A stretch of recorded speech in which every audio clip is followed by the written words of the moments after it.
Parliament ఎన్నికలు ధన బలానికి మధ్య జరుగుతున్న పోరాటమని, ఇందులో జనబలమే విజయం సాధిస్తుందని బీజేపీ మెదక్ ఎంపీ అభ్యర్థి రఘునందన్ రావు అన్నారు. మెదక్ కలెక్టరేట్ లో ఆయన బీజేపీ తరఫున నామినేషన్ దాఖలు చేశారు. ఈ సందర్భంగా వారు మాట్లాడుతూ 2 దశాబ్దాలుగా జిల్లాలో పోరాటం చేస్తున్నానని, జిల్లా ప్రజలకు సేవ చేసే అదృష్టం అవకాశం ఇవ్వాలని ఓటర్లను కోరారు. కొన్ని స్వార్థ శక్తులు అధికార బలంతో కుట్రలు పన్నుతున్నారని ఆరోపించారు. నోట్ల కట్టలు పంచి ఎన్ని కుట్రలు చేసినా బీజేపీ గెలుపును ఎవరూ ఆపలేరని, నరేంద్ర మోడీకి జనబలం ఉందని, 3వసారి ప్రధానిగా గెలిచి మరింత అభివృద్ధి దిశగా దేశాన్ని తీసుకువెళ్తారని తెలిపారు. ప్రజల కోసం పోరాటం చేస్తున్న తనను గెలిపిస్తే వారి గొంతుకగా నిలుస్తానని, ఈసారి మెదక్ పార్లమెంట్ ఎన్నికల్లో బీజేపీకి అవకాశం ఇవ్వాలని ప్రజలను కోరారు. నోట్ల గట్టలతోటి, అధికార దుర్వినియోగంతో, అధికార యంత్రాంగాన్ని దుర్వినియోగం చేసి ఇంకొంతమంది ప్రజల ముందుకు వస్తూ ఉన్నారు. విఘ్నులైనటువంటి మెదక్ ఓటర్ మహాశైలకి, మా అన్నదమ్ములకి, అక్కాచెల్లెలకి అందరికీ కూడా నేను సవినయంగా చేసేటువంటి అప్పీల్ ఒకటి.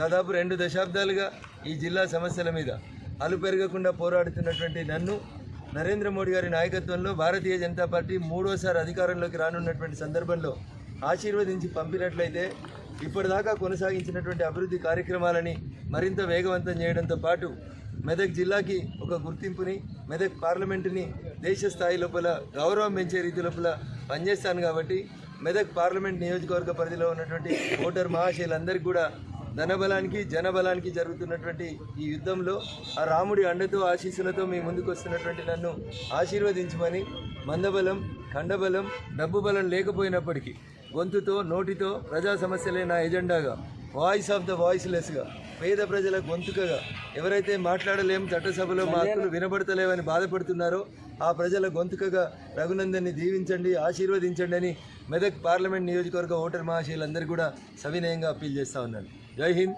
జై భారత్, జై శ్రీరామ్.